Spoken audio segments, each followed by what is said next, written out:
you for a bid while Grace gets handed the letter Sam had hoped she'd never have to read. She also reveals that she doesn't really believe Sam is dead because she can feel it. In the next scene, we're back to Sam, who we all believed was Rip in peace, but in fact he was captured and is being held prisoner by certain men. His brother Tommy, on the other hand, is busy getting drunk and getting others, aka Grace, to pick up his tab. I mean, I don't love that your dad is an insensitive Class A jerk, but dude, when you do things like this, it doesn't exactly help your case. Even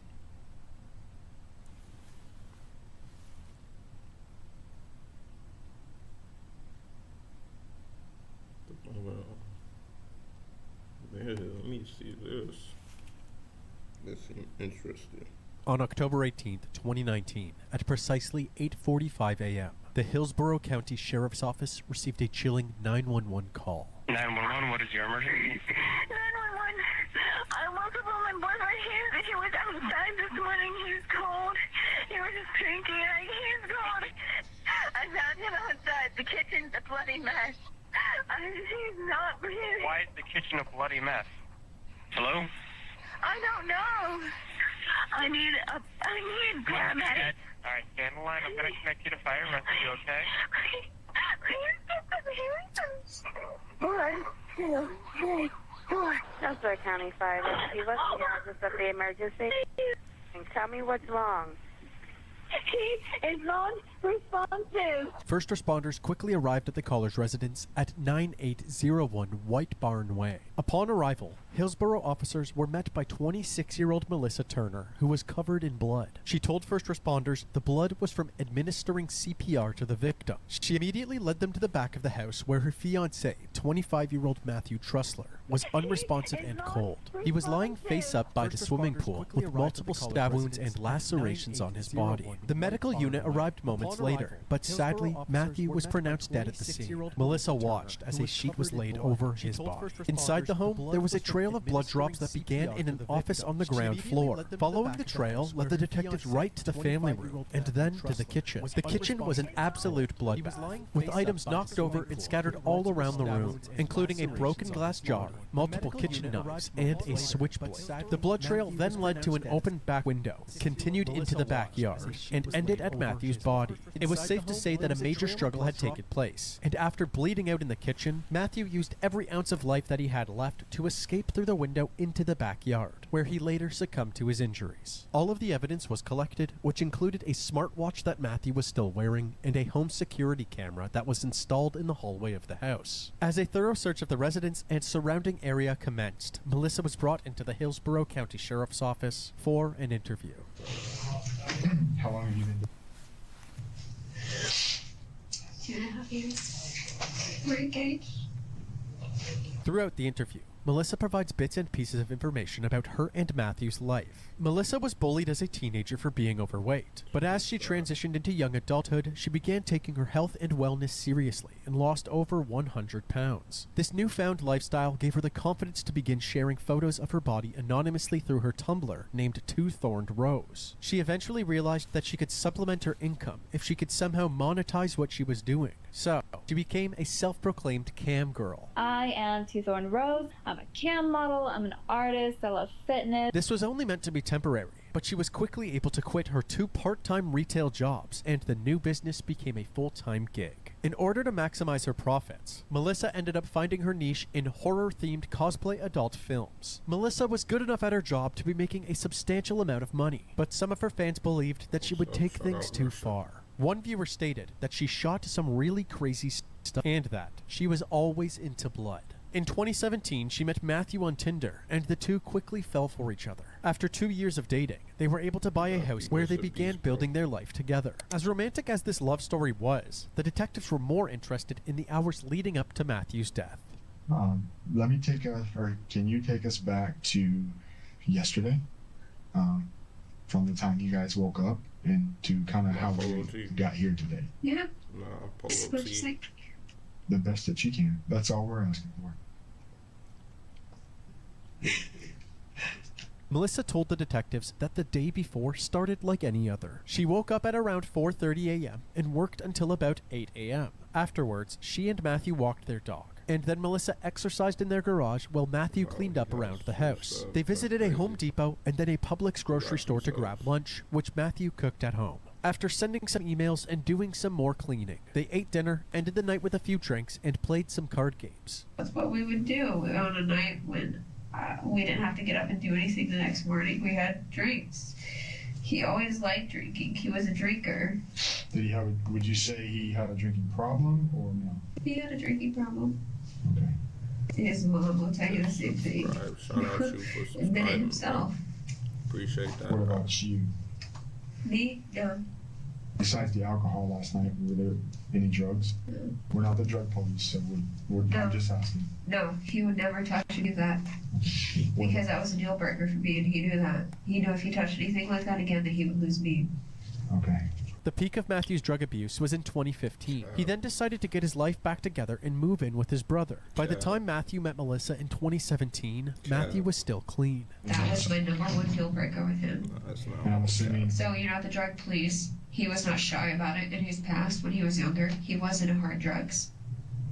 Okay. But it's been years since then because he knew that was my number one deal breaker. He touched it again, we were done. I didn't give a shit. That was it. What time did you go to bed last night? I mean, like I said, we were having some drinks, but I remember getting really tired around 10, and I just wanted to go to bed, and 10:30-ish was when I remember, 10:30, 11 maybe, is when I remember going to curl up on the chair, because I slept on that big chair that's in my little office area downstairs. Apparently, Melissa slept in the next morning and woke up around 8:30 a.m. I don't know. I normally don't sleep in. Don't even believe none of she's But whatever time, I remember waking up, and I didn't see him around, and I saw the kitchen was. She's still kind of fat, though. I ain't gonna lie. I didn't see him outside at first. It was cold.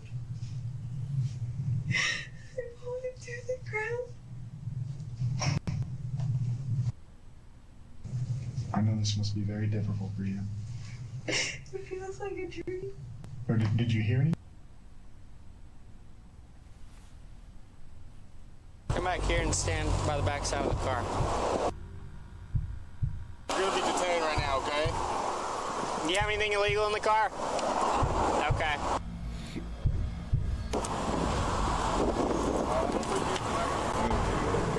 What the fuck? The majority of stops that cops make are simple and routine, but sometimes a simple stop can lead to some of the most shocking discoveries ever made. Jesus. 4 kilos? From busting $500,000 worth of illegal substances to discovering a missing body in a car, here are 4 of the craziest unexpected police busts of all time, starting with a stop that ended up saving multiple lives. There's a fucking bomb in the back of that car. On January 24th, 2022, a Walmart employee notified cops that a woman had stolen $300 worth of Legos from their store. Initially, there was nothing out of the ordinary about this, just a regular shoplifting call. And that's how the cops approached it when they spotted her vehicle and pulled it over. But just minutes later, the cops would discover something that would turn things from simple to one of the most strange and terrifying stops we've ever covered. Hey, I'm Officer Johnson. Hi. Hey, do you get your license and insurance on you? So the reason we stopped you is today because this Walmart called in there. Did you suspect of possibly ringing up some items? You bought items? Yeah. Okay. Again, things started out quite simple. Obviously, she denies the allegations of stealing, so the cops check her ID and decide how they want to approach the situation. But when the second cop comes back to ask her some questions, that's when things get crazy. So, what were you doing at Walmart? Just now? Yeah. Buying stuff. Okay. Because we're gonna call it you stole Legos earlier. As he's talking with the girl who identified as 20-year-old Mariah, he noticed the stolen Legos in the back seat next to something that was much more concerning. Will you roll down your back window for me? Thank you. What is all that? Alright, go ahead and hop out real quick. You're gonna be detained right now, okay?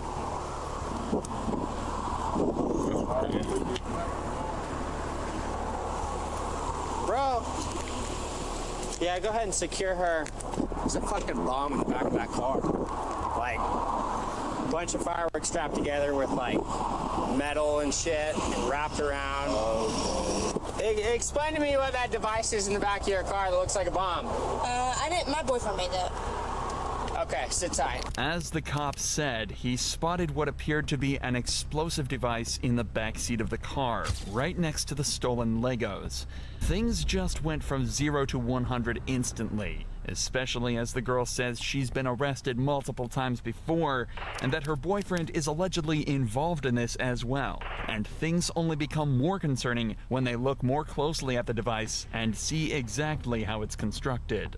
Can you start a supervisor out here? It looks like there's some sort of explosive device in the back of the car that someone has built.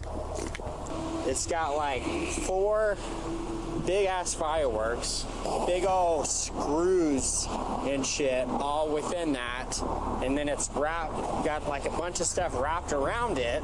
It's definitely made to cause some damage when it goes off. Yeah. Even though the cops are fairly certain it's not set to explode remotely, they still have to take every precaution to protect the public, and so shut off the roads around the vehicle as quickly as possible. Then it's on to the next most important task, finding out exactly who made it and what they were planning to do with it.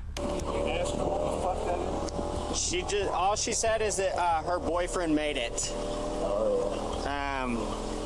So we probably want to figure out who boyfriend is and if there's any more at his house, maybe. So what's the deal in the back of your car? You said your boyfriend built it?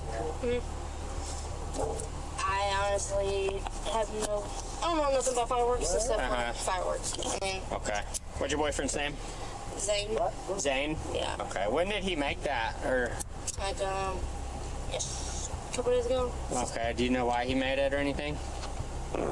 He made it because he wanted to make it. She was then asked to call her boyfriend, who arrived on foot soon later. If you think things are strange already, just wait until you see how he behaves. What's up, bud? What's your name? Zane Bennett. Okay, Zane, come over here and hang out for a second. What's up? Do you have any ID on you? My girlfriend had it on her. Okay. Notice that the very first thing Zane asks is if he can get his car back. He wasn't told why he had to come to the scene, but it's obvious he's aware of exactly what's in that back seat and is desperate to figure out a way out of this. Where'd you come from? My friend had brought me up here. So you're not on an arrest booth, but I'm going to detain you real quick because we got some things we got to talk about. So man, I'll just cut to the chase and I'll tell you why we have like all this shut down and everything. Right. Is it has to do with the little device you've made. It looks like some fireworks tied together, some nuts and buds to it. So that's why we have this all shut down, because it's kind of our protocol is it looks like an explosive device. You know, is it like active? Is it like volatile to where if it falls, breaks, is it going to go off? It's literally just fireworks. Like if you take it apart, it's a bunch of little fireworks. With Zane in the backseat being questioned, tensions were high as they tried to figure out exactly what he was going to do with the weapon. But strangely, the only person who didn't seem nervous was Zane himself, and the reason why is even more perplexing than anything else in the whole case. So yeah, he said he's just out he was going to do some redneck stuff today, and he was going to take it out and blow up some watermelons with it. He said it's a couple of fireworks tied together. You have to light it like a normal firework. And he said, I just wanted to see what the stuff I taped to it on the outside would do if I lit it by a watermelon. All the screws and everything. Yeah, I said, were you trying to use it as a weapon? Were you going to, go do anything today? He goes, no, I was just going to blow up some watermelons. And I said, okay. I was like, all right, cool. So he doesn't even seem really nervous at all about it. As insane as Zane's story sounded, it turned out to be true. And a few hours later, the bomb squad determined the device to be safe, constructed out of fish hooks, bolts, and fireworks. Nevertheless, Zane was charged with illegally manufacturing an explosive device, and Mariah with petty larceny for stealing the Legos. But not every case like this has such a happy ending. Just like the cops found out when they made the biggest bust of their careers, while on a completely routine traffic stop. A criminal, I'm not a... I was not going to get in my car. I swear to you. But as the cops would find out, this man was much more than a criminal. He'd been hiding a deadly secret for almost 28 years. On the 16th of August 2022, officers from the Oconee County Sheriff's Office were conducting random registrations on random vehicles when a Mazda flagged up as having no insurance and a suspended license. The driver identified himself as Rise Sechem and immediately seemed not just anxious, but terrified. What's your last name? Sechem. Sechem. Okay. All right, I'm gonna have you go and step out the vehicle for me. All right. So here's what's gonna happen, Sechem. Okay. Unfortunately, I'm gonna have to place you into custody today. Okay. You're gonna have to go down to jail. Oh no. You gotta get booked in. They're gonna take your fingerprints and picture, and you'll get a bond. But because you're driving on a suspended license, you gotta go down to jail. Sir, I did not know. I have children, I have a sick uncle, and I run the household. I got you. No, Unfortunately, I really we don't have a choice at this time. Please So we're placing you in arrest. Go ahead, turn around, put your hands behind your back, please. Please put Auntie on the Put your hands phone. behind your back.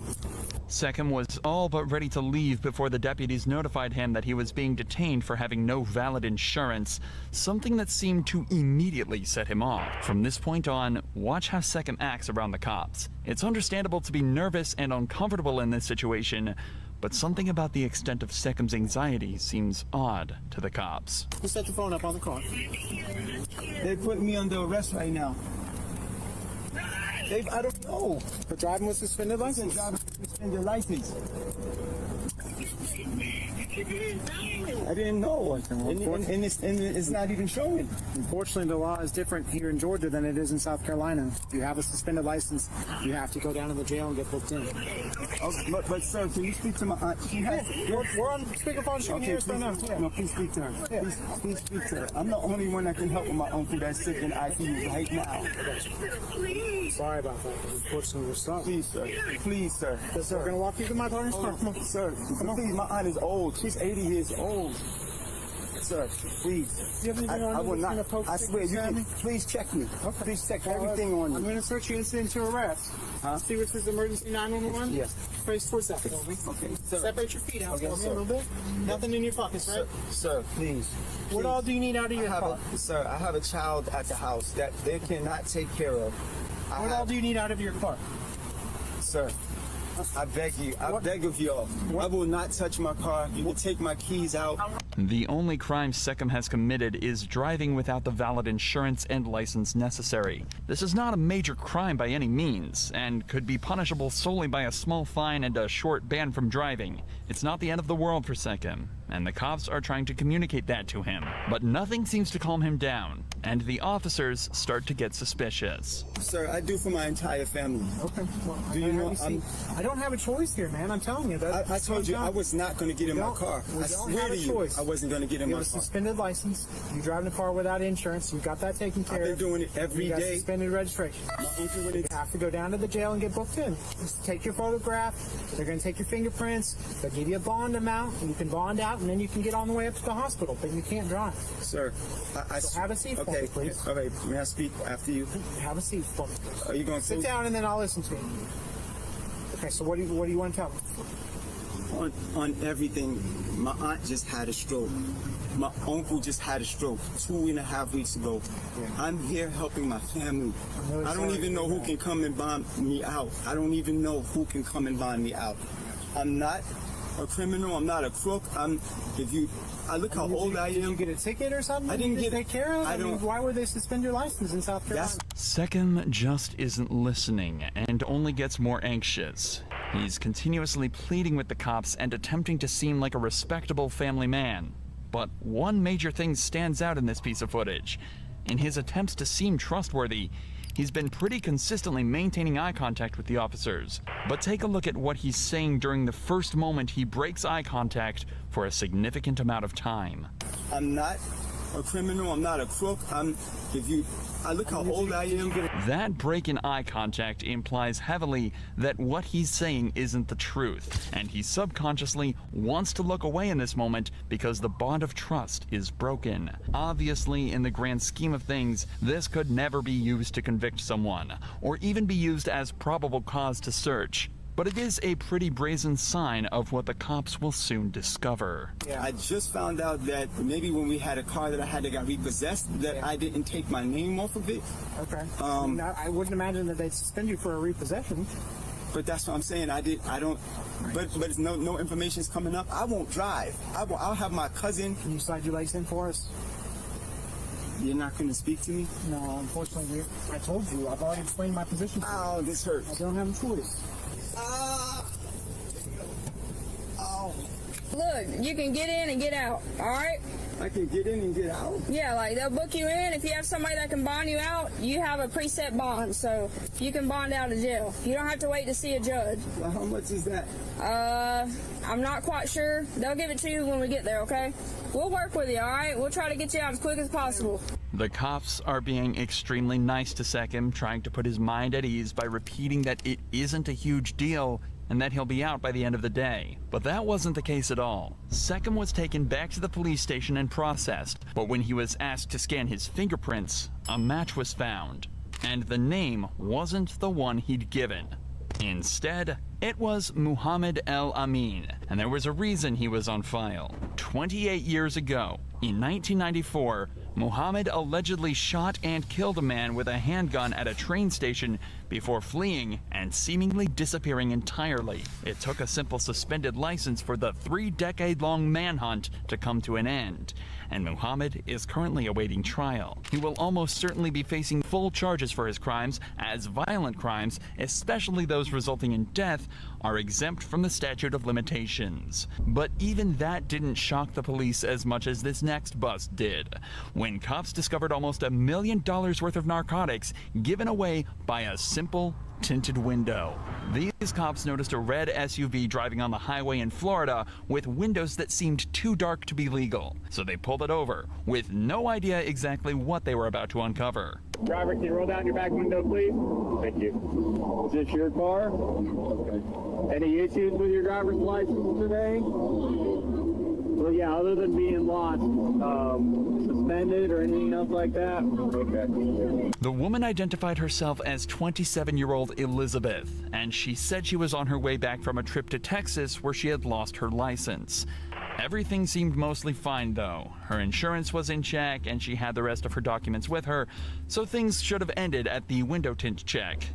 Yes, the reason why I'm stopping is your side window tint, which I'll check here in just a minute. Is that something that you had done or something you bought the vehicle with?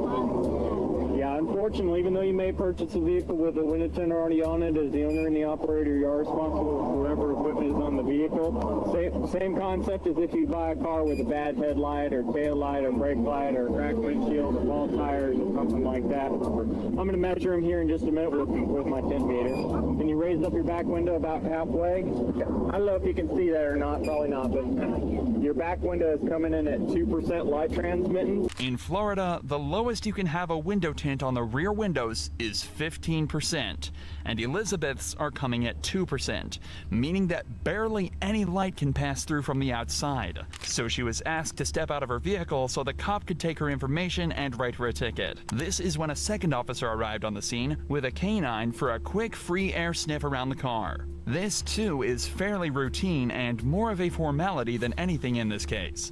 They certainly weren't expecting the dog to alert, suggesting that there were drugs inside the car. Hey, Miss Espinosa, any reason that canine was alerted to your vehicle? All right. Well, Train Police Canine is alerted to your vehicle, so we're going to need to check it just to make sure there's nothing in there that shouldn't be. Okay. You're not under arrest, but you are going to be detained. Detained means that you're not free to go right now. Okay? Can I just have a seat for you, please? It's just a process.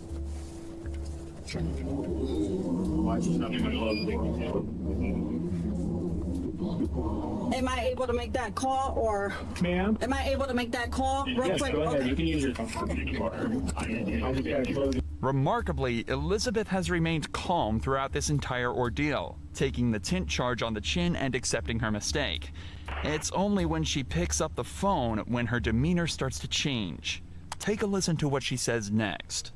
Hey, can you let Maria know to go for my kids? I just got pulled over. Me acaban de agarrar, estoy en Bush now, and I need to pick up my kids. Estoy detenida. Yeah.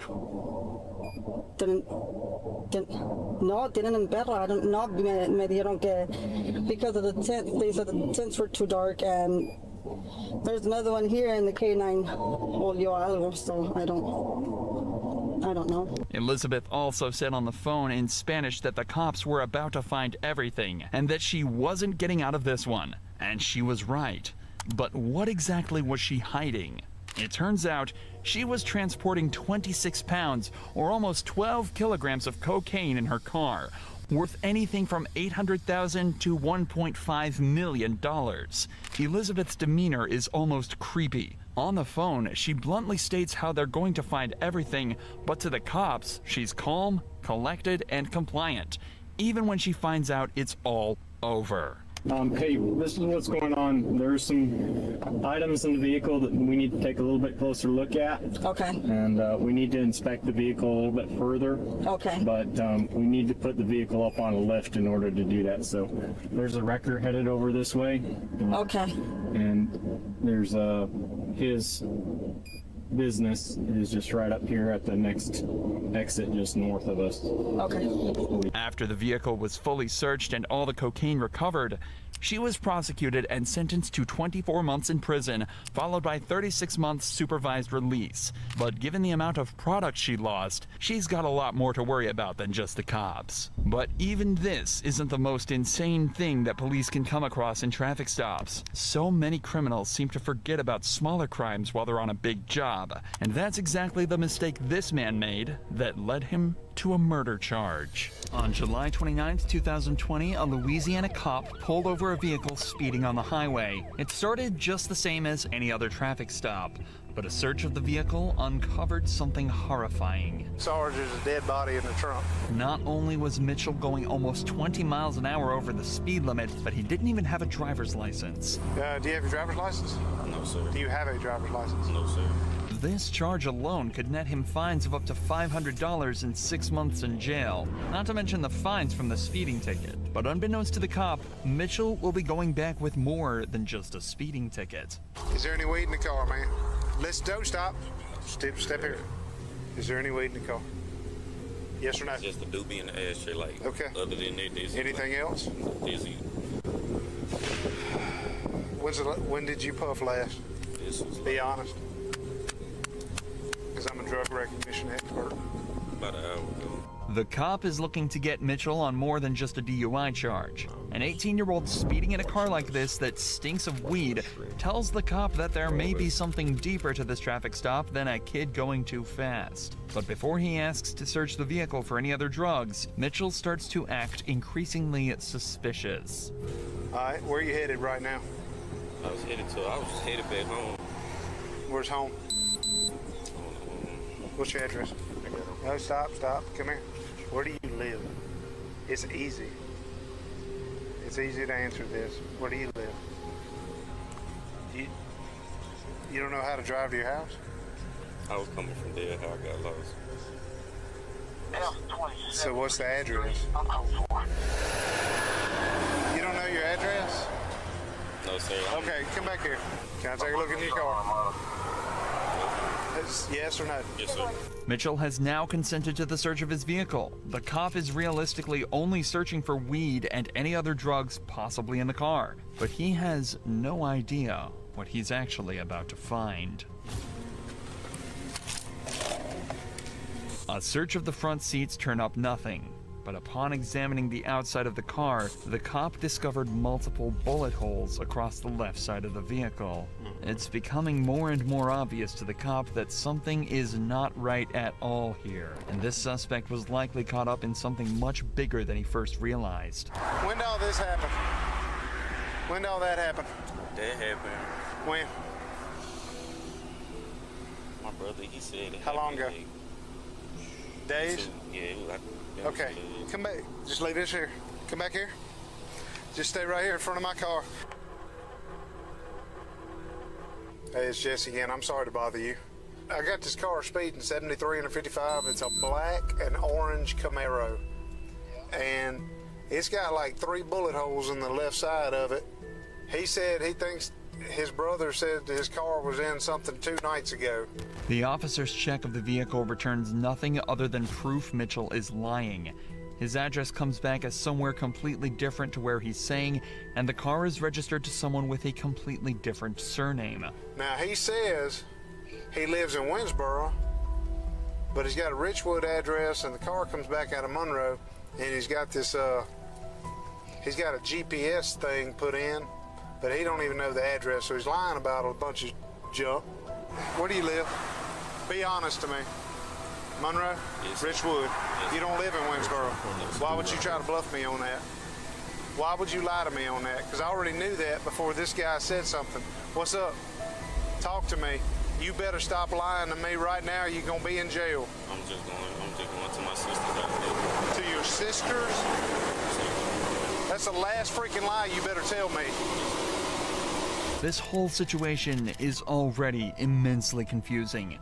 But then all of a sudden, something even weirder happens. A completely random man pulls up at the scene claiming that his family are looking for him. His family in Monroe is looking for him. They saw me out here. Okay, all right. Well, I got somebody pulling up behind me, Scooter. What do you mean they were looking for him? They looking for him. The car missing. Hey. Okay, give me a phone. Hey, man, he's not giving that name, though. He's given another name. And when they give yet another different name for Mitchell and the owner of the vehicle, the cop rightfully is at a loss. This has gone from a traffic stop to a full-on mystery, and the cop is determined to get to the bottom of it. There's a kid that's been reported missing, and that they took the car from Monroe, and he lied to me about his last name, his address and where he's from. Random guy pulls up behind me, said, hey, this guy's looking for that kid. I need to know if this car's been reported missing, stolen. And I know he's BSing to me about where he's going. He says he's going to his sister's house down here. If you could, hey, talk to him, see if you can figure out if the sister thing is legit. He said this guy gave him the car. He's got the GPS on his phone on the back lid. He said that's where he's going, and I knew he was lying then. Slowly, things are starting to become more clear. If Mitchell is telling the truth, it seems as though his brother is letting him drive a car that he stole from the original owner. But that still doesn't explain the bullet holes, why Mitchell lied about his address, or why the random man appeared looking for him knowing he was driving that vehicle. But now on top of all of that, the cop has also just been told over the radio that there's a missing person report hidden amongst this mess. What I'm being told is that the boy who gave him permission to use the car is missing. So he's lying his ass off. Go looking for the person who owns the car, find out that the son of the owner of the car is missing, and now we got bullet holes all in the car. I got you. So something's bad. The only thing he lied about was his address in Winsboro. If he's knows something about this boy that's missing the bullet holes, I'd like to at least, I guess I'll do as much good contact as I can. A few more calls are made, and it turns out the missing person is Michael Robinson, the alleged brother of the boy at the scene, and the man who gave him permission to be driving the car today. However, it's still unclear who owned the car in the first place, but the cop decides to forget about that for a moment and examine the vehicle a second time now that backup has arrived.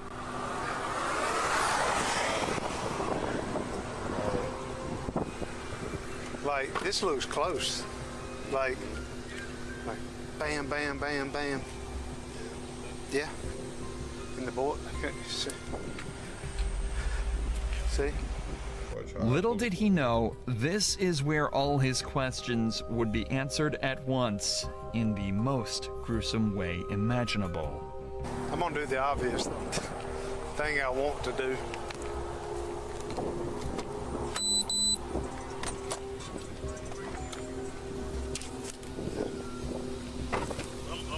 Hey. Yep. Put your hands up. Put your hand behind your back. Put your hands behind your back. You have a right to an attorney. Have one present during any questioning. At any time you choose not to make any statements or answer any questions.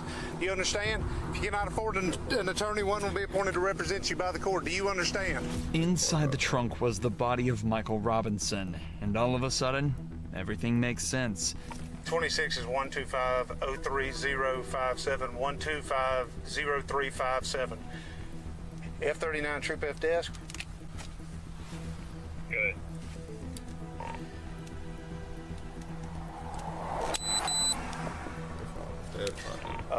Need a supervisor out here.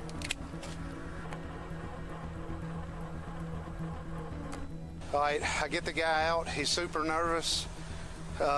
He lies to me about his address. He's got no driver's license. He says he's going to his house in Winsboro. Well, I find out he lives in Richwood. I pop the trunk. Sarge, there's a dead body in the trunk. Okay, so I'm not. We've blocked in front of the car and behind the car. We've shut the trunk. I have Franklin Parish Sheriff's Office with me. We're at 82. There are only a few times in history where suspects managed to beat the cops at their own game. From genius fugitives to civilians who embarrassed cops so bad they had to leave, here are 5 times suspects outsmarted cops. Promise you I'm not no damn tracing escape. You'd have done run by now. Starting with the case of Joshua Lloyd, who in July of 2022 was geocaching Phoenix, Arizona. Geocaching is an activity where people hide physical containers known as caches in different places around the world, and others solve puzzles in order to find them. Joshua is currently searching on the side of a public road, but it seems somebody wasn't too happy about this. Oh, hold on. We got the cops. They're gonna run my license plate. Morning, can I help you? No, can we help you? Do you live here? No, but this is public, correct? I'm not sure on that. Could be private property. Could be, but if there was, I do believe there would be a sign posted somewhere, right? Not necessarily. Is that your car? That is my car. Okay. Well, if it is public... I mean, I would figure it's public. You have electric access here. Is there anybody in the car? No, just me. But if you want to go check, go ahead, go check. Can I get your permission to do anything else? No. Do I need your permission? You would need my permission to go inside the car. No, but you just said if you want to go check if there's someone else in the car. Do I? Oh, yeah, go check and you can go look in and see if... Go ahead. Do I need you to tell me to go ahead to do it, or can I do it on my own? Looks like this officer isn't having a good day. At the first possible moment, he decides to start an argument out of nothing. He is right that he doesn't need permission to look inside the car, but Joshua is just trying to be polite. There's no need whatsoever for the cop to make this difficult. This little rant of his seems almost born out of insecurity, and that becomes a pattern as the footage progresses. Well, I mean, you could do it on your own. You can do a plain view search. Okay, I thought you were under the impression you had to give me permission. I mean, would you guys like my name? I'll give you my name. You don't have to run the plate for it, because my name's not on the plate. What's your name? My name is Josh. Josh? Mm-hmm. Josh what? Lloyd. Hey, Phil. Joshua Lloyd. Huh? You're not towing my car. We may have to tow it. It's not registered to him. It's registered to a female. It's left on the roadway running. I'm not going to leave it here. Oh, are you serious? Not even going to question me on who it's registered to? Would you like the insurance and registration? No, you're not driving it. Why would I ask for that? It seems as though this cop is trying to make everything into a bigger deal than it needs to be. Sure, it might seem odd that the car is registered to a different name next to a guy that appears to have just been staring at a wall for 30 minutes, but we know that Josh has a reasonable explanation for it, just the same as the cops would if they bothered to ask. But instead, the cop just decides that the best idea is to tow the car and call the owner, instead of just talking to the guy that's explicitly saying he can explain everything. I'm going to try and get a hold of the owner, see if they know where the car is. Otherwise, she'll tell you that her son-in-law has it. You're going to let him act like that. Just because I'm standing over here next to a wall, and you guys haven't even asked me what I'm doing. I even turned around, I gave you the thumbs up. He comes out all hard. Why? I'm not trying to catch you in anything, man. Asking a simple question. The other cop's smirk says it all. He's well aware that his partner's behavior is unreasonable and frankly just weird, but at the same time, he can't badmouth him either. Have you been allowed to use the car? I live with her, yes, and I'm allowed to use the car, hence the reason why I have it. Okay, all right, well, we're going to do some research, find out whose property that is. You got your name, your information. If it turns out that it is private property, then I'll author a report for trespassing. I don't think it would be private property because what I was doing was a public event. So you guys never even asked me. Listen to your statement. I don't think. That's why I'm going to find out for sure whose property. Okay, you go ahead for sure. Again, here's the thing. I don't need your permission to check out whose property it is, but I appreciate you giving me the go-ahead. Can I have your name and badge number, please? Your card? 8632. 8632. You're recording it. Okay. Yeah. Can I have your name and badge number, please? All right. Thank you. I greatly appreciate that. The way the second cop acts after his partner leaves is like he's brought his kid along to work, and he's telling Josh to just let him have his fun. Regardless, the first officer tells Josh that they're gonna head off and do research to make sure this isn't private property. But even if it was, it'd be incredibly hard to convict him of trespassing anyway. As you can tell from the footage, the area of land he was on is directly next to a public sidewalk, and there is no signage alluding to the fact that the grass is somehow private property. However, even if it was, because of the lack of signage, Josh would never be made aware that he shouldn't be there, meaning it's impossible to claim he knowingly entered private property, the legal definition of trespassing. But before he lets the cops go, Josh has just one more thing to say to them. I could do some further research before you go on a property, find out. You know, hold on. Before you go and give me the lecture, how about this? Before you come up all hard ass on somebody, you ask them what they're doing. You could ask me simply at the very beginning, very nicely, hey, what are you doing? Do the research and find out whose property you're on, because you may be breaking the law. It's public property, I can tell you that. Stating that as a fact. I am. I'm stating it as a fact because I like fucking with you guys. Well, now you're using more profanity. I can use profanity. It's the First Amendment. No, you can't. It's the First Amendment. You cannot restrict my speech. I can use it to emphasize my sentences. The one man's curse word is another man's lyric. Josh articulates everything perfectly and, of course, is perfectly correct. Throughout this entire interaction, he provided everything the cops asked for and more, remained polite throughout most of the conversation, and most importantly, knew the law down to a T. But with all of that said, he was still treated badly by this cop who frankly had no idea what he was talking about. He's completely right to explain his free speech rights too. But to explain this further, let's take a look at the case of Tom, a teenager who managed to totally school two cops when he was pulled over by cops who also had no idea what the law was. This man was walking down the side of a road when a police officer passed him. As they drove by, the man flipped him off, breaking no laws in doing so. But the cops still got personally offended and decided to do this. Why you giving me the finger? What? What's your problem? What? Why you giving me the finger? I'm walking away. Huh? Am I free to go? Why you giving me the finger? Am I free to go? No. For what reason? The man who we'll call Tom gets pulled over for allegedly flipping off an officer. Immediately after talking with the officer, Tom asks if he's free to go, and if he's not, why he's being detained. Predictably, the officer isn't able to give a great response to either of these completely valid questions. What's your problem? Am I free to go? No. What, do you have a problem? No. You have a problem? No. You don't have a problem, then I can leave. Why you giving me the finger when you're walking? Huh? Come here. I'm free to go. No, you're not. Get over here. Why? Because. Is that a lawful order? Yeah. For what reason? Because you're giving me the finger. That's legal. No, it isn't. Says who? What's the law? What's your name? What's your name? How old are you? Conveniently, it isn't difficult to find the law on this one. Perhaps unsurprisingly, contempt of cop or police disrespect is an incredibly common catalyst for unlawful arrest. However, it's very easy to prove that swearing or gesturing at a cop in a non-threatening way is completely legal across the U.S.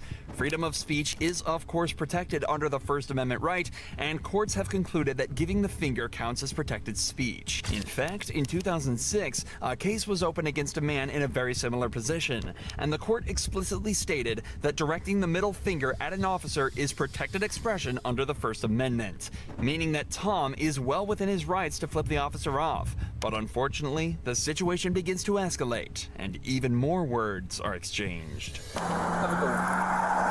Fucking pig. Whatever. Fuck you. What? You are. Come here. I'm afraid of you. Come here. Get over here. What? Get over here. I'm not doing anything illegal. Yeah, you are. You just cursed me off. That's not a crime. Yes, it is. Says who? Says me. Turn around. Come on. Bro, that is not a fucking crime. Yes, it is. Why you cursing me? It's not a crime. What's your name? It's not a crime. What's your name? Help! Help! No help. Help! At this point, the officer turns off his body camera, which on top of being illegal, definitely isn't the best thing to do as you're handling a civilian who's screaming for help. This time, the cop cites Tom's more recent expletives as the reason for arrest, but once again, Tom is completely allowed to say what he said. The law says the only words not protected by the First Amendment are fighting words intended to incite an immediate breach of peace. Or, in short, words that directly threaten someone, or imply that the speaker is going to physically attack someone. Obviously, what Tom said falls into neither of these categories, and as backup arrives, the cop starts to realize that he might be in the wrong. You're being detained because you're acting strange. What? That's not legal. It is legal. He's allowed to detain you until he performs his So what am I investigation. doing though? What am I doing that made him detain me? What legal right? Every time I rode by him twice, he shot me the finger. So I turned around and said, "Well, you're Is that a crime? problem." And then he That's tells not, me to no, that's not a crime. F off, pig. Yeah, fuck off, big. That's not a crime. He's looking at you because he's like, what the fuck you want me to do? Because it's not a crime. I know my rights. I don't have to say any of that. You do if you're being detained. For what reason? What legal reason am I being detained for? Where are you coming from and where are you? What legal reason am I being detained for? I need to know that. Legally, I need to know that. Now the officers are telling Tom that he's legally required to identify himself now that he's being detained, despite not being able to provide a reason for his detention. While this is often correct during an arrest, in New Jersey, a person being detained not suspected of committing a motor vehicle offense can refuse to give ID. But the cops are still way behind on this. Now they can't even figure out why they're detaining him. Why are you shooting me the finger? Why are you? Is that illegal? Why are you flipping the bird? Yes, it is. It's causing a public disturbance and a public alarm if you are cursing. So in a public. single one. So when you are cursing in public, you are causing a public disturbance. You're being a nuisance to the public. I'd like to see you guys prove it in court. What he is doing is he's not saying you're being charged with anything. At that point, he is detaining you to make sure that there is nothing wrong. Make sure you're okay. Make sure that you're okay. What reason does he need to detain me? He thought maybe he thought you were signaling him down. I'm not sure. You knew very well that I wasn't signaling to you, right? I wasn't signaling. Well, you bring attention to yourself. That's not signaling. You're acting strange. I'm making sure you're okay. The officers are desperately trying to make excuses now, and now seem to be claiming that this is a welfare check, and Tom's middle finger was a signal for help. Luckily, a case closed in 2013 explored this very same matter. A cop observed a man giving him the finger and pulled him over, stating he thought he was trying to get his attention and was concerned. But the court eventually ruled that, quote, "This ancient gesture of insult is not the basis for a reasonable suspicion of a traffic violation of impending criminal activity." So with this in mind, it's extremely likely that the court would decide that the cop was lying here as well, even without the body cam footage.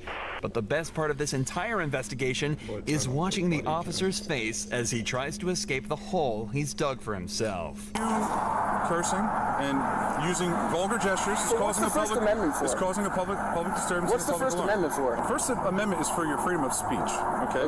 What does that have to do with Was I making using a call to gestures? action? Was I making a call to action? Was I like When you're threatening acting- you in any way? what are you Did I talking threaten you? about? Do you understand You know what a you're- call to action is? Do you It's understand called that you're encouragement. Is that a call to action? Am I calling for an action to be done against you? No. Do you understand that it is? Listen. It's behavior that's out of the ordinary. Which one was it? So what 'Cause were now you you're- doing? Well, I want to know from your perspective. What was I pulled up doing? onto the scene, so you tell me what you were doing. I plead the fifth. You fucking idiot. What has now turned into an argument lasts for a few more minutes before Tom finally gives in and hands his ID over and is told he's free to leave. Remember, he was not legally required to identify himself, but that was the only thing that got the officers to let him go. Tom also informed the officers that he intended to pursue legal action, but very little information about this is publicly available, or the fates of these horrifyingly corrupt officers. Both of these cases have featured people who knew the law perfectly and managed to defend their own rights from corrupt officers.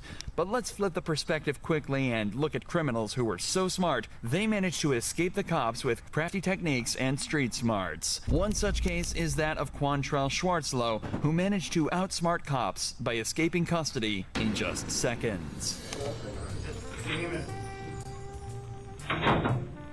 Quantrell was brought in for strangling a girl and assaulting her, a crime he clearly didn't want to be convicted of. I'm just watching the street, bro. I'm watching this guy, like, escape from the police.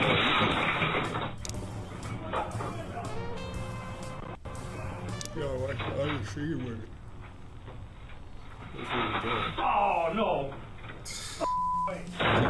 Unfortunately for Quantrell, his handcuffs were a dead giveaway, and he was captured 4 hours later. Of course, this isn't the only example of suspects escaping police custody. In fact, Richard McNair's escape plan was so smart, he managed to stay out of jail for 18 months, but not without an extremely close call. Richard was originally arrested for the shooting of 2 men after he was caught robbing a house in North Dakota. One was badly injured, and the other died at the scene. Richard was given 3 life sentences for this, but he had absolutely no intention of sticking around for any of this. In 2006, he managed to escape from the prison by burying himself in a pile of mail and being carried straight out the door. But just hours later, he was stopped by police while jogging away from the prison. Like, you're not finna get out, so I'll break out too. Like, if I gotta stay in there for years, oh, you on this channel, bet. If I gotta stay in there for years, bro, yo, I'm definitely going around here, bud? No. Breaking out. Where you live at? Down the road by Pineville. Pineville? Uh-huh. Okay. Do you have any form of identification on you? No, man. What's your name? Robert Jones. Richard appears calm, cool, and collected while talking to the cop, and gives the innocent alias of Robert Jones, stating that he's just out jogging around where he's stationed for work. That's not the problem right now. What's your address? I don't have an address. I'm at the hotel. We're working on houses and stuff like that, the roofing. What is? We got an escapee. Oh, shit. Where from? Prison. There's a prison here? Richard must think that the jig is up, but he manages to stay calm and play it cool. He gives a simple, neutral response and keeps his stance on the loose to avoid looking uneasy. The cop then radios in for a detailed description of the fugitive and attempts to match it up to Richard. How old is your guy? You're how old? 50. I was born in 56. You said born in 56. 58. What colors you got? Green, well, kind of a turquoise blue. Turquoise blue. Most people in this situation would be getting restless and giving short, closed-off responses because of nerves. But Richard somehow manages to give full answers to everything and even jokes with the officer.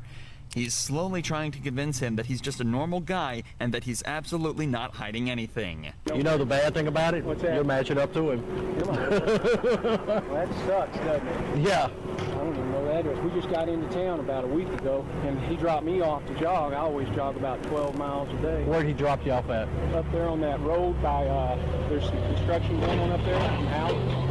And he dropped me off. He'll be back to the hotel in about probably 10 minutes, 15 minutes. Where are you from?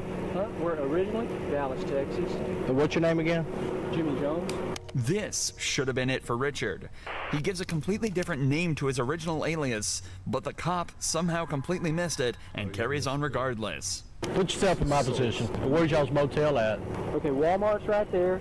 Go right at Walmart, and there's a road, 165, that goes south. Little old tiny hotel. I mean, it's clean, but it's family owned. Little old tiny hotel. Yeah, you know, like a motel deal. You park up there. I promise you, I'm not no damn Chris and escapee. You'd have done run by now. You know that yourself. Did you see anybody or anything? There's some kids up there playing. I'm sorry to have to hold you up, but... Hey, no, I'm just doing my job, man. I know you are. Can you write down your phone number, your cell phone number, so I can have whoever call you? Just call 911 is all you got to do, and they'll get a hold of us. All right. That's our quick line there. Have a good day now. Be careful, buddy. Thank you. All right.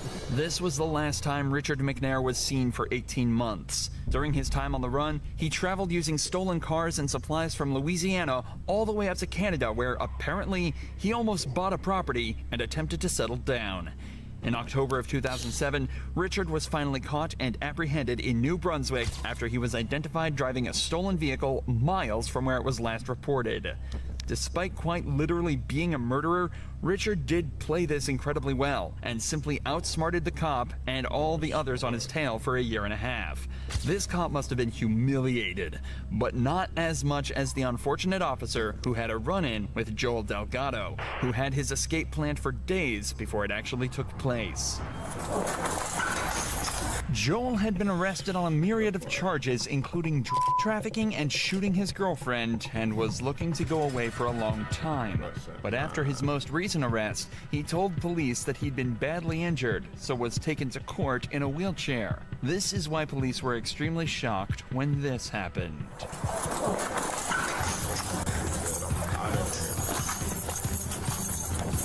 That must be tough, like, trying to touch somebody that they got shoot. I'm gonna catch you, baby. I'm gonna shoot your.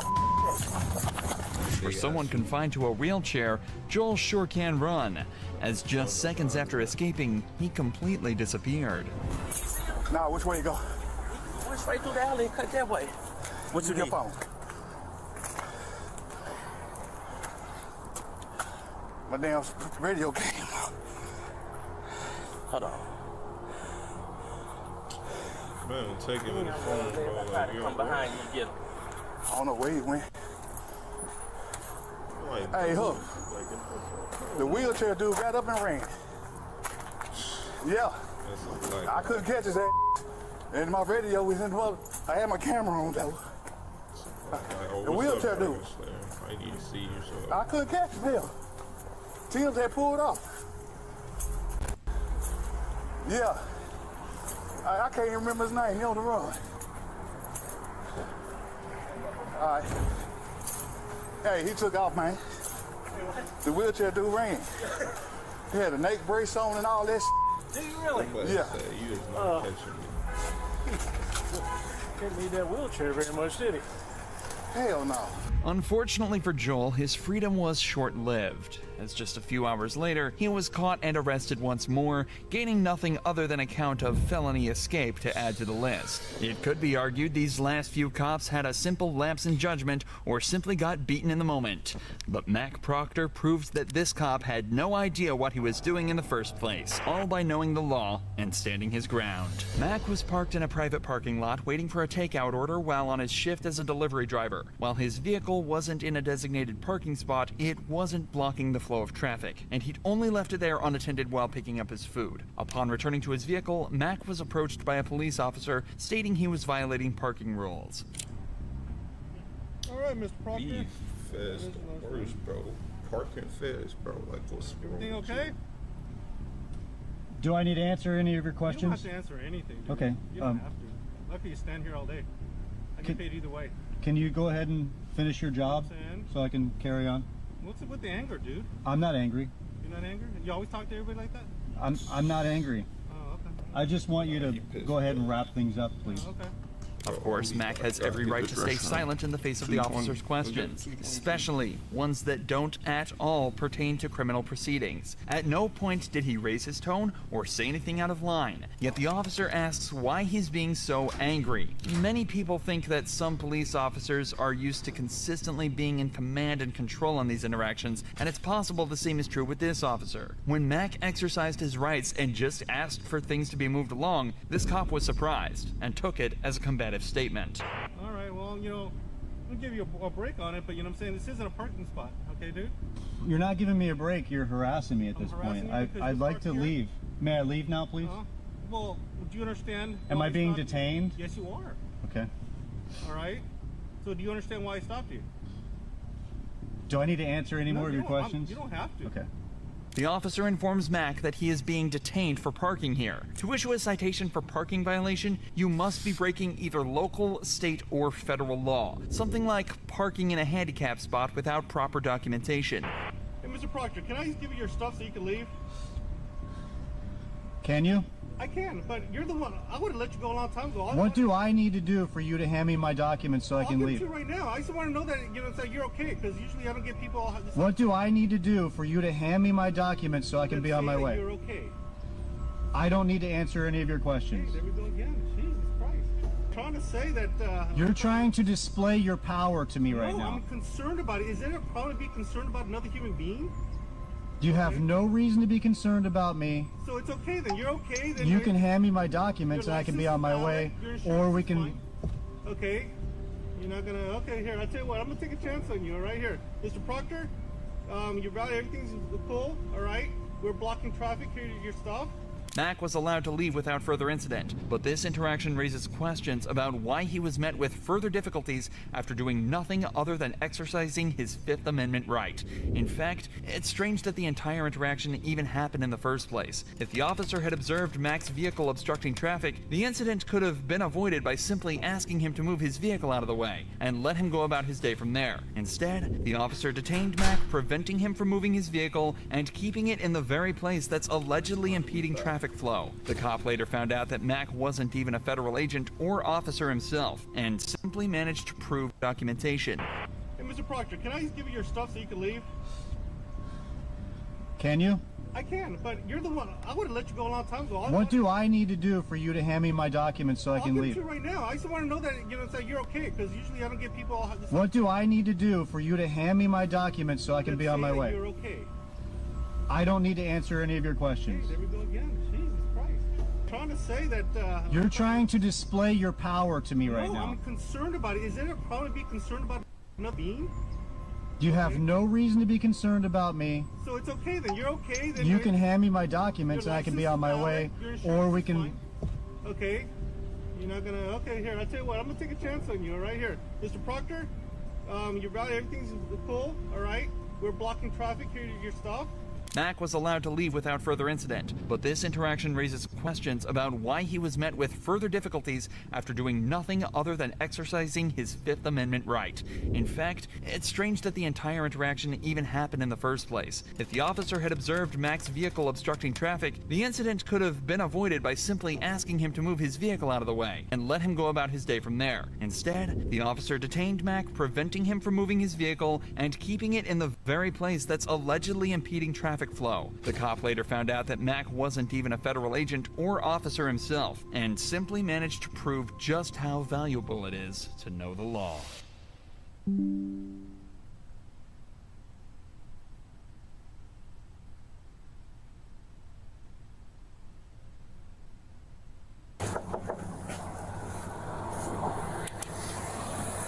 I'm sorry, hello? Hi, miss. I'm Officer Costa with Crystal Lake Police Department. We're just talking to you because we got a couple complaints that you might have been swerving on the road, or... I don't think I was. You don't think you were? No. Maybe it was a phone, you're on your phone or for something, or... No, I'm just a bad driver. I failed You're my a bad driving driver? test twice. Okay. Trust me, I'm trying to drive nice. Hey, we need you to step out, okay? You're gonna come and talk with us over here, okay? All right, my dear. Here, put your butt right against there. This officer is gonna ask you some questions, okay? So, have you been drinking at all tonight? No? You just maybe on your phone or something? Maybe, yeah. Where are you coming from? Harry, I'm on my music a lot. Your music? Okay. Do you have your ID on you? I can check. I just need to look at where you're reaching, my dear. It's right there? Okay. Oh, all right, you good? Yes, I'm Okay. sorry. I'm just stressed. All right, I don't. why are you so Because I've been pulled over like once before. Okay, here, put your butt right back there, okay? 2004, how old does that make you? That makes me 18. 18? Okay. What's your first name? Ellie. Ellie? Hey, Ellie. Do you know what time it is right now? Don't without looking. Guess. About like 6:30. Okay, it's right now it's 7:15. Is there anything that you did today that you think, in terms of medications, alcohol, prescribed, not prescribed drugs, weed, anything like that, that you took today that you think would impair your driving?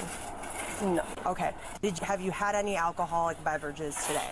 No. I have been sober for 6.5 months. Okay. What about marijuana? Any marijuana today? Okay. When was the last time you smoked marijuana? I'm sober from alcohol, but not marijuana. But marijuana was probably like yesterday or 2 days ago. Yesterday or 2 days ago. But I don't think it would impair my driving today. Okay. All right. So since you've been at Target, you have not consumed any alcoholic beverages. Okay. And not since. And they can check the cameras and see that I. Okay. Damn it. Okay. Yeah. Is there anything illegal that you may have in the car? No. Okay. So you have no alcohol in the car? No. Okay. No cannabis, weed in the car? No prescription medication not prescribed to you or any other drugs in the car? Like, what's it called? What's it called when you take things that are like extra vitamins for you? Like multivitamins? Kind of, but like, nothing. If it's something like over the counter, Yeah, it's we're like not over talking the about counter. like They sell them at Target. Right, that's not like Supplements, that's what it's Supplements, called. okay. Yes, I've taken some supplements. Again, but- our concern is we had 2 people call in saying that you were swerving on the road, and we just want to make sure you're okay to drive. And stumbling. That's why. Okay. That's why. After they saw you get out of your car. I promise you, I am. So You could literally call my boyfriend. So and I tell really you how clumsy I am. So here's the deal, though. Okay, I appreciate it. All right, I appreciate what you're saying to me. However, we have a little bit of a problem. Okay, so I'm gonna give you an opportunity to be honest with me. Okay, because when you opened your door, I saw the bottle of vodka that's in your driver's side of your door. I don't have any. Okay.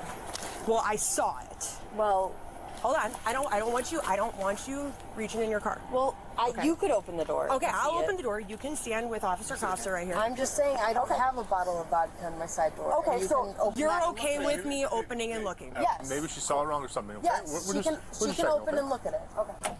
So, okay. So now we have a problem, okay? What? I have a really big problem. What?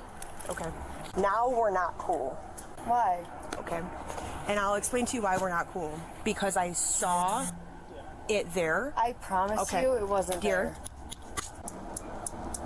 Dear, everything's on video, okay? Okay. So now what we're gonna do is I'm gonna have you stand by with these officers and I'm gonna search your vehicle. You don't okay? have the warrant to do that. Actually, I have probable cause because I observed alcohol. You don't have warrant to do that. Because I observed I have a alcohol. right to not let you search my car. Okay, so I have a right to not let you search my car. Unfortunately, no, I have a right to not let you search my car. We're not doing this. I have a right Ellie, to not let you search my car. We're not doing this. Come on, let's go. Get back You here. know my rights, and you know I have a right to Do not let you touch search me. my car. Okay, listen, There's a I little don't. weed in the center console. There's a pipe I see.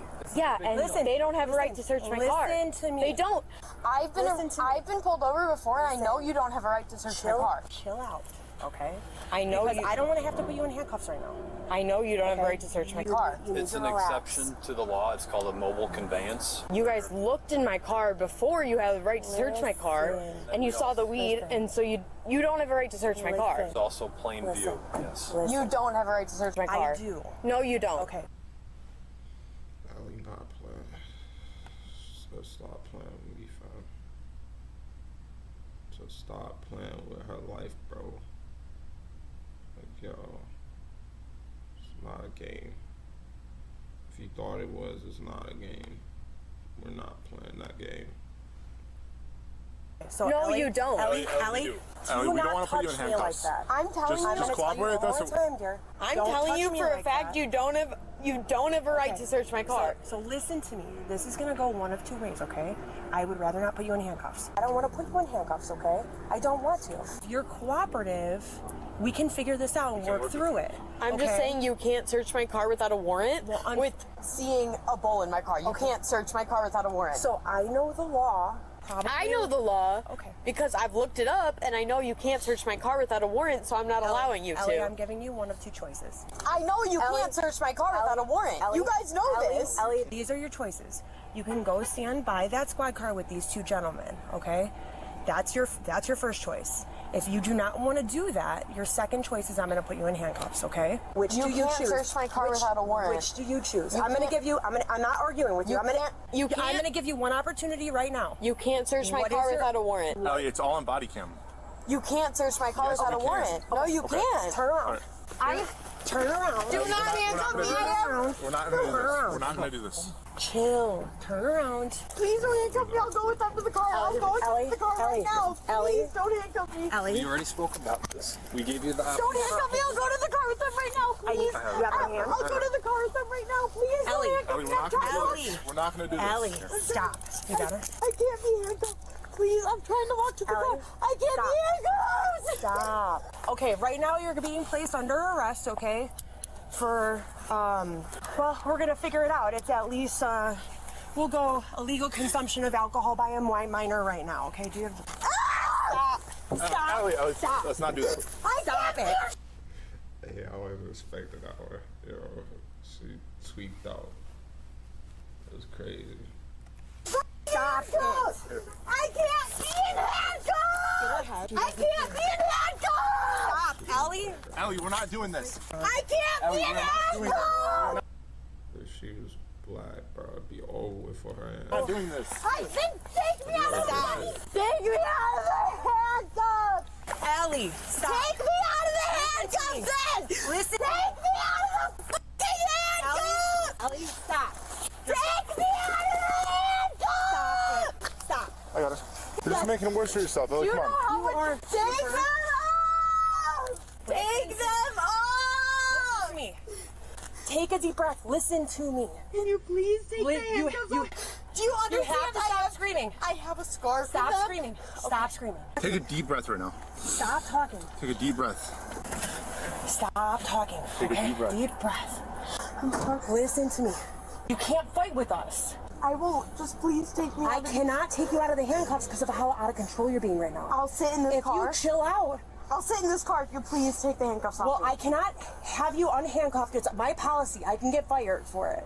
I will stay in this car the entire time. Well, I'm gonna need you to sit in the car anyway, but I promise. Thank you. I just Okay. Chill. You don't know. Listen. I didn't even do anything wrong. It was Ellie. Please take off. No, do not buckle me. Then I'm not gonna buckle. Please take off the handcuffs because I can't with handcuffs. Please. Please. Chill. You have to chill out. Please take off the handcuffs. Okay. Please. Right now, I can't. You know why? I'll sit here if you take off the handcuffs. Okay. If not, I'll run out. Ellie, listen to me, okay? Because of everything that just happened, I need to ensure that you're safe.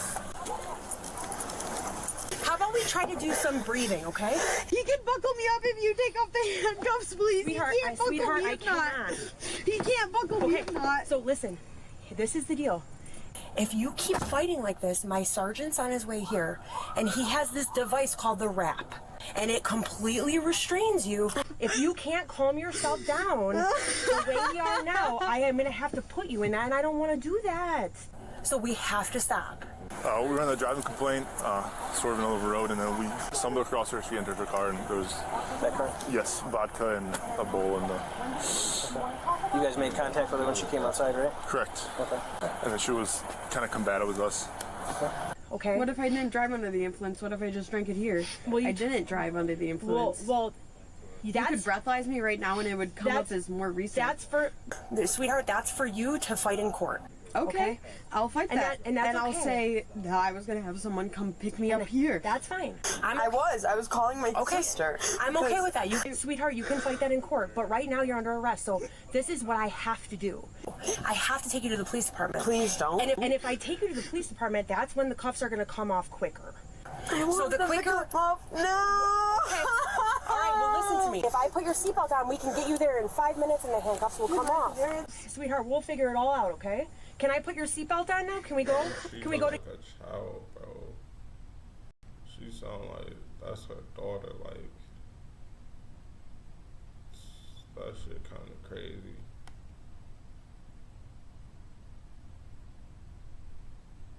That shit is actually wild, bro.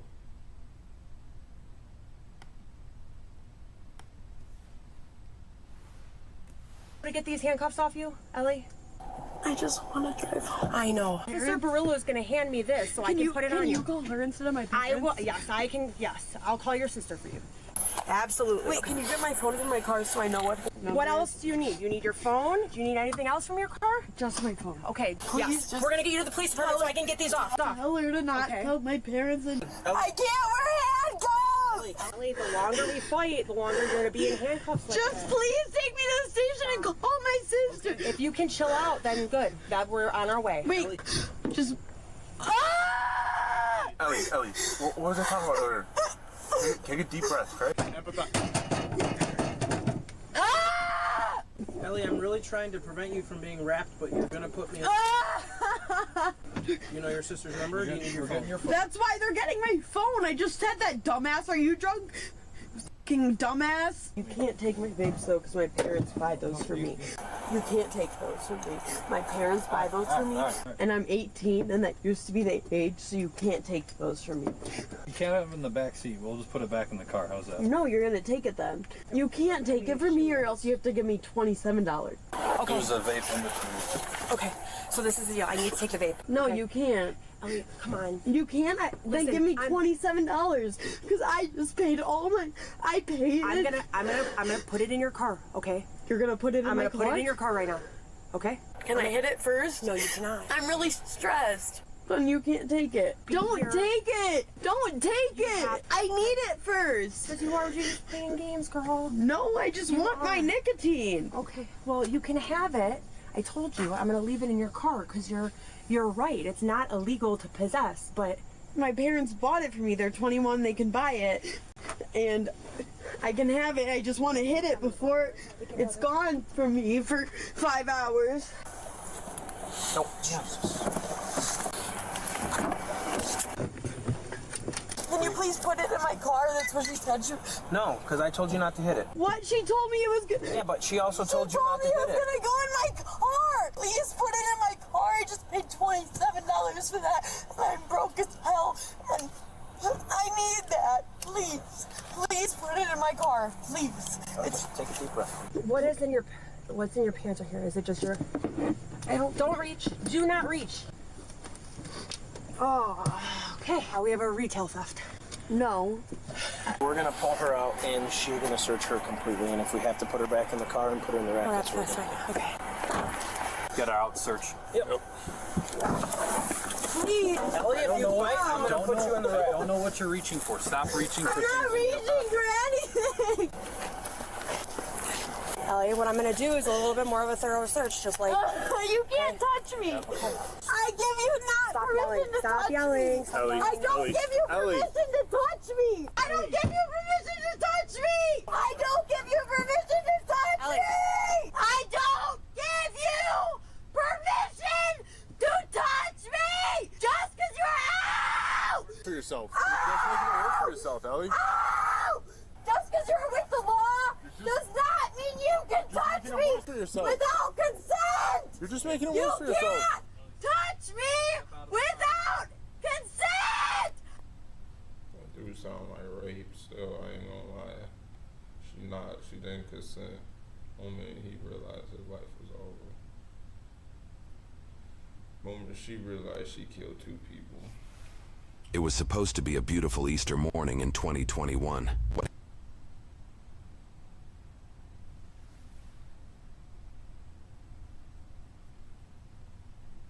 happened next would never be forgotten for this family. We weren't getting a pulse on these people. We've been tracking this case for the last 2.5 years. After dozens of open records requests and the hiring of an attorney, we finally obtained the records related to this tragic incident and go in depth on the story behind it. 911 calls detail the seriousness behind what took place. April 4, 2021, 10:32:35. Please confirm with the address of your emergency. Yes, there's been a severe car accident on Where? Highway 42. What's the cross County street? Road 42. What's the cross street? Bubble Barn. Bubble Barn. County Road 5. County Road 5. Okay, how many vehicles? Happened. Two vehicles. Is Very, anyone very injured? bad. Yes. Yeah. Yes. Okay, what kind of injuries? We don't know. We're driving past it. But they're completely total. It looks like it's going to start on fire.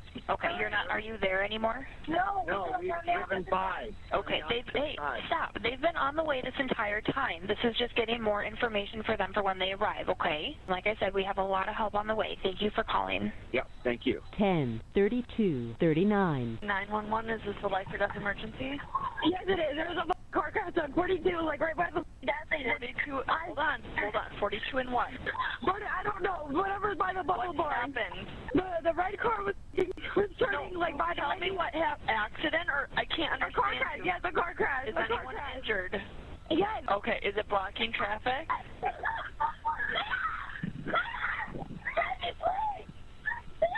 I need someone to talk to me. The car's on fire. There's one car on fire. A car's on fire from it? Which car's on fire? The white car, the Chrysler car's on fire. Okay, do you see flames or just smoke? Yes, there's flames and smoke. Okay, is anyone in the vehicle that's on fire? No, not in the vehicle, but the car and the SUV, there's somebody that is not conscious. Just stay on the line with me. I have lots of help on the way. Are you involved or are you just passerby? No, I'm a passerby, but my friend's brother and sister were in the car that just got hit. Court testimony held at a later date details the moments before officers arrived. After witnessing a horrific crash, witnesses say they approached the white vehicle and found one passenger to be severely injured, but alive. Bystanders pulled her out of the car while it was on fire, likely saving her life. She would not have been able to do this on her own due to her injuries, which included a broken ankle, broken backbones, and 2 broken ribs. She also suffered from a deep laceration caused by the seatbelt into her stomach, exposing her intestines underneath her shirt. The driver of that same vehicle was able to get out on his own and sustained minor injuries. As officers arrive, they witness the injured passenger on the ground and recognize that civilians have stepped up to help. Hello, thanks for attending to her. Their next priority is to check on the occupants of the red vehicle. The damage is plainly obvious, as the red vehicle was struck with such a force that it was ripped into 2 pieces.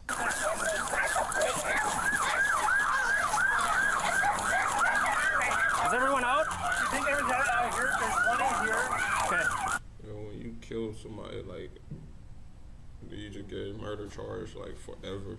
Like, even if it's by accident, do you still get that murder charge? Just curious. I didn't feel a pulse though. Okay. No fire extinguishers?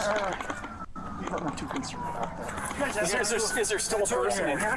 2 in here. Got a driver and one in the back seat. 85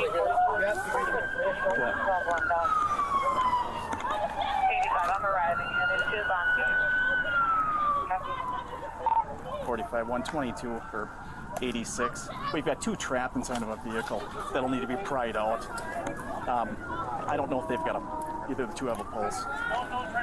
No. Okay. I understand your concern. Yeah. I'll just have you wait back here. Thank you. I'm not getting a pulse on the back seat.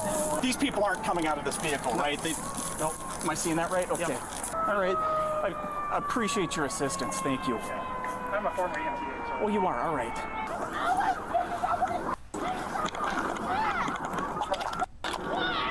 All right. And we know that nobody's in this one? Of course,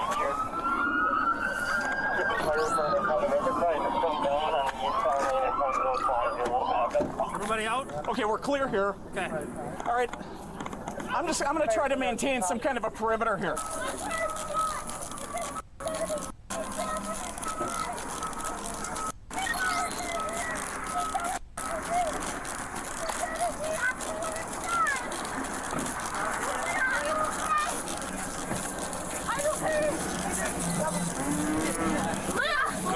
Who's in the car? He was in the car. I'll give it to you later. Please get them to the hospital now. I will give it to you. I will give it to you all right now. Just get them to the hospital now. She's a huge car right here. Well, did you see what happened, or you just heard videoing? I just saw this and I came over. Okay, so you did see it happen, or you didn't? No, I didn't see the accident. Okay, all right. Right behind you. Is there anything I can do to help get this person out? Can you check a pulse on that? We weren't getting a pulse on these people. This is the only thing I got.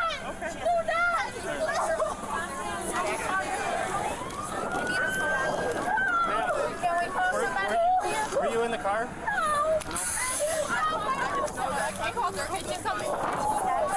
Were you in the car? The passenger or the driver? She's a passenger. She's a passenger.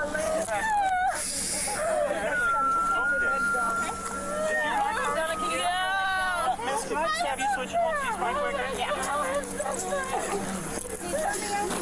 Need a stretcher? Yes, please. See if we can get an ID on these 2 passengers. This is her sister. She wasn't in the car. She was in a different car.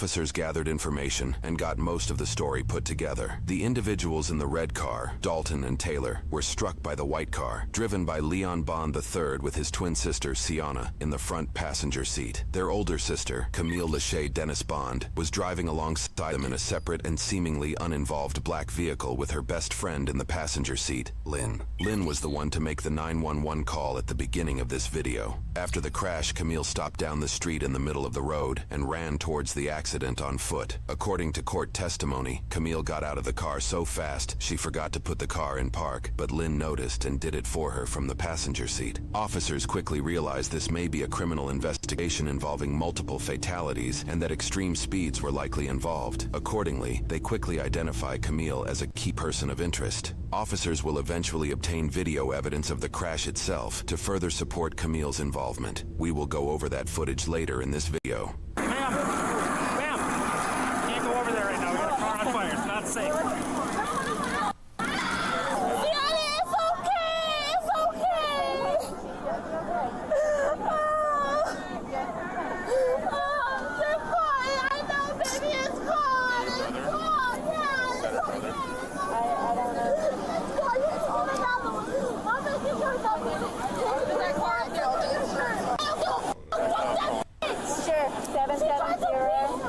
Here, Camille is immediately placing blame on the other driver. She doesn't hesitate to use profanities towards Taylor, who she incorrectly believes was driving the red car. Okay. 45-122. There's going to be two 1072s. Officers unfortunately discover the two individuals in the red car, Dalton Lee Ford and Taylor Nicole Garza, have been killed in the crash. The couple was 22 years old. They had plans to celebrate Easter with their families that morning. Really disrespect. Well, and I asked all of them, did you see what happened? Or are you just here to video? Yeah, I was doing their commentary and shit. Got witnesses over here. Okay. So we're going to start talking to them. Okay. Hi there. Officers begin questioning witnesses to hopefully figure out exactly what happened.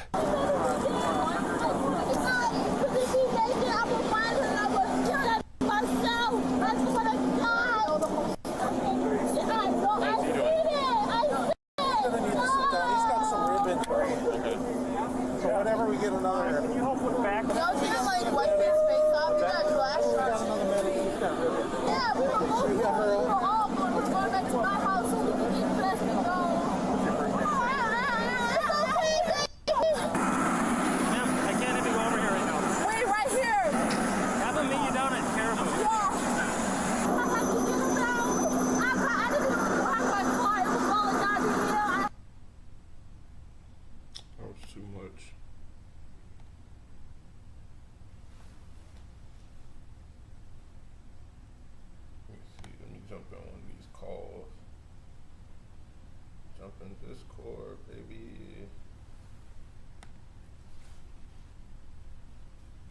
Oh, they're bish. Yo, doesn't matter, spring mine kill. We're not losing this. Y'all not losing. It's alright, it's whatever. Alright, hold B, I'm going to C. Oh, I have a 1 kilo too? Alright.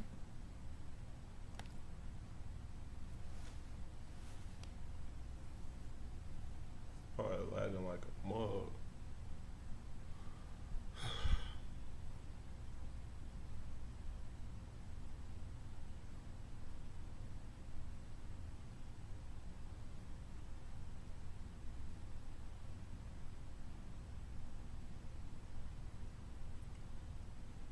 Still, that's super low ping.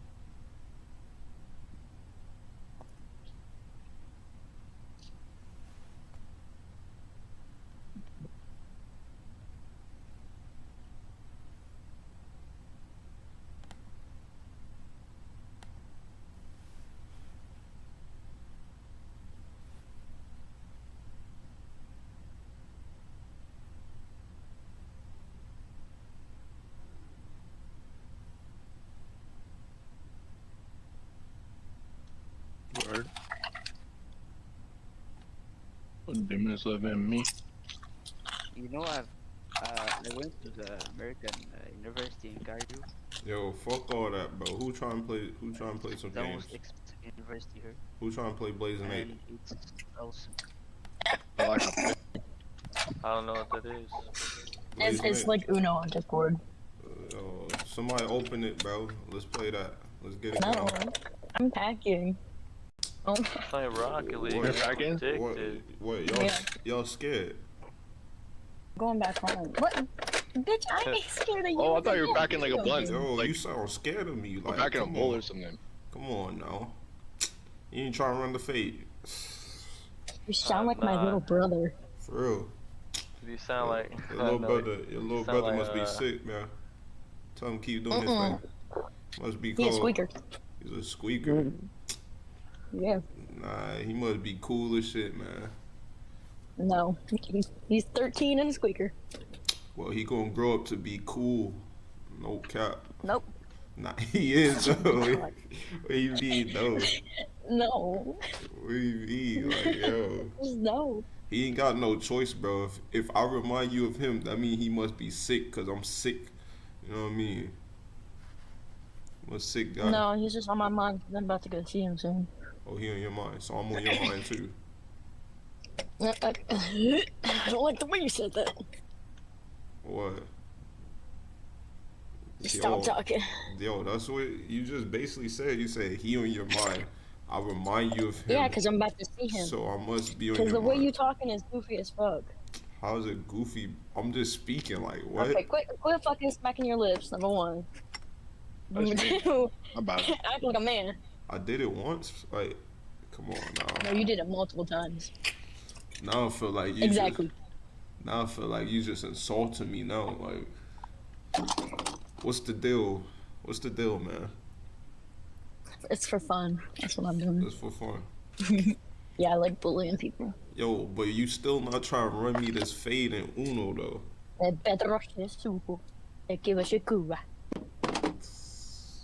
That's why he left. He heard the foreign language and got scared. What language is that? Polish. Polish. Oh no, you still here, damn it. Well, you thought I was leaving? Yeah. Yeah, I think you was the one left. I'm not scared like you. Yep. Like, I'm not scared. I don't run from challenges. I don't run from challenges. Okay. So, yo, let me speak closer to the mic. You sound like my brother. No, I got my I'm not bonnet gonna on. lie, bro. I like Rocket League. Shut your bitch ass up. Love Rocket League, dude. No one That answers makes me so happy, dude. Love it, bro. I'm just trying to play some Uno. I'm packing. I'll just clap leave the fish. I'll clap the shit out of you in Uno. Man, stop. That sound mad gay, bro. You sound sus, bro. Say you could.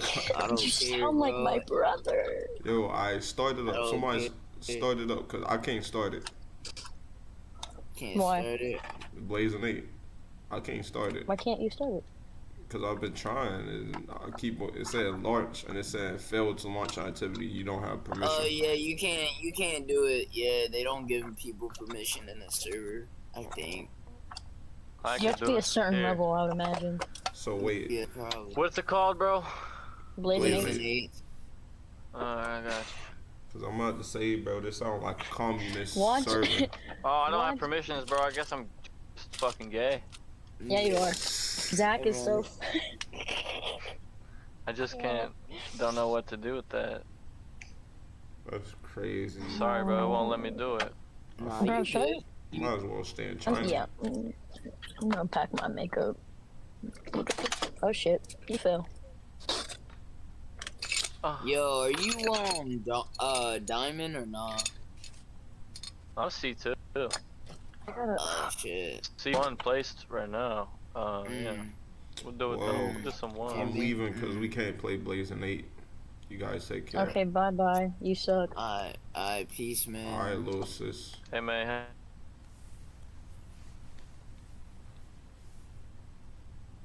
What is it, a song war or something? Yo, Max server is like how Aiden server used to be.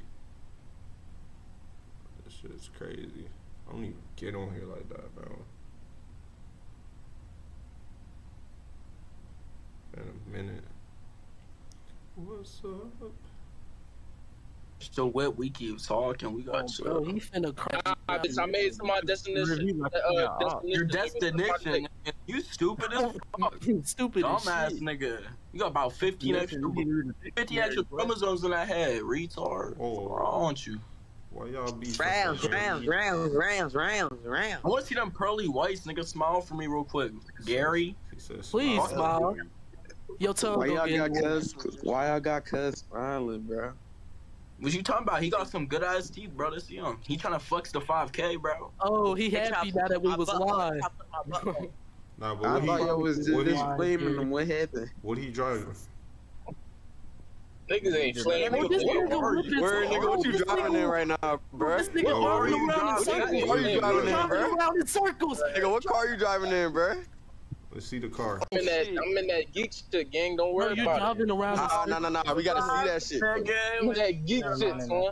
Bro, We put gotta your see phone it. out the window and let's see. I'm in you that geek drive. shit, son. This nigga in a beater Honda Civic. This nigga is I whipping was gonna around say in a circles, Honda bro. Accord, bro. Look at the back, bro. Y'all go see. This nigga's been driving around the same fucking apartment complex for the past 10 minutes, nigga. God damn, look at this nigga cheating. Oh my god, bro. Like, this nigga going nowhere, bro. This nigga driving his mama's car to get some practice for school, late man. That's the Chevy Malibu right there, man. This nigga whipping his mom's car around the corner, bro. The Bro, ED what shit, the bro. fuck did Chill you out, just man. throw up, bro? Gang, are you in the What the desert? fuck I don't that see was? no This type nigga of just made that shit up. This nigga's making up Just nonsense passing by hand signs. Bro, Gary, throw that shit back. Then he How you pulled claim out it's the live geek and you bar, ain't fuck, even nigga. Yeah, he's stressed you now. do a fucking Pulled out trades the and vape. fucking. God damn, you gotta hit a blinker on that geek bar. What the fuck? This You might nigga as well was drop the chucking that five. hoe Them hella niggas long. knows. Hey, turn your camera Yeah, off drop the now, fives, bro. drop the fives, This drop the nigga fives, cracking drop the the fives, bro. This nigga's cracking fives right now. What? Control, bro. Bro, ask Cardi, bro. Niggas know what's going on. Bro, Listen, niggas don't know Cardi what's don't going know you. Cardi don't know you. Bro, That your whole nigga ball probably bag mistake don't you know for you. Lil Mosey, and that's it, nigga. Cardi know me, gang. He mistaken you you a for Lil OP Mosey, signee, nigga. He bro? does not want you on that shit. I said Why you get signed to Cardi like homicide don't gang, even bro? mention me. I could just tell this nigga sucks on his top lip, hella, bro. Damn. You was not YVO, you was homicide gang, nigga. You like the equivalent of Bino. And you need a haircut, bro. Damn. Your shit chopped. Chop cheese, bro. You feeling yourself too much. Gang, so it don't even matter. Yo, Stop show us the lying, nigga. car though. You in that car by yourself, riding around the same fucking block. He can't do it like little Bro, who Mosey, changed your long-headed name, ass gang? nigga. Damn, No one bro, said just your show us the name, car, Gary. though. Shut the fuck up, pussy. Who Yo, the that fuck nigga changed my named name, Gary. gang? I don't get play like that, gang. Where the bro? That nigga named Gary. Fuck my name That's up, one of bro. the mods. It was one of the mods, dickhead. It was one of the mods, dickhead. What you You finna won't- do? You got you best won't mod, shoot me up. dickhead. Wait, what happened? What happened? Bro, that shit just got me mad, bro. Fuck Shut the changed my fuck up. name. I bet you You're will not crash finna do out on the nothing, Gary. camera. Fuck changed my name, gang. Crash out. You're not finna do nothing, Bro, Gary. You're Fight me not through the finna do camera. nothing, Gary. bro. Fight Bro, me through how the you gonna camera. get Gary, mad? Gary, what the do, fuck bro? are you for the You y'all gonna not send here wires? Nah, Gary, what is are you rapping my shit? Yo, I'm ready to Gary grab my definitely shit. YRG, bro. Gary's definitely YRG. Gary, I'm ready to grab my shit, gang. Gary, you was cursed at birth, nigga. I ain't gonna. Yo, you need to turn the camera off, bro. Oh, you Show like a the car, retard. bro. You look like you about to pull out your mouth. Everybody from high school. Are you bald? Deadass? I know y'all hear that shit. Beef jerky, gummy bears. My coffee. Bro, that's still what, nigga? The CD and V8. V8. Alright, nigga, show the wheel. Show the wheel. You got a robot? Y'all hear that? Now on this. Y'all hear that? Let me get out. Y'all hear that? Alright.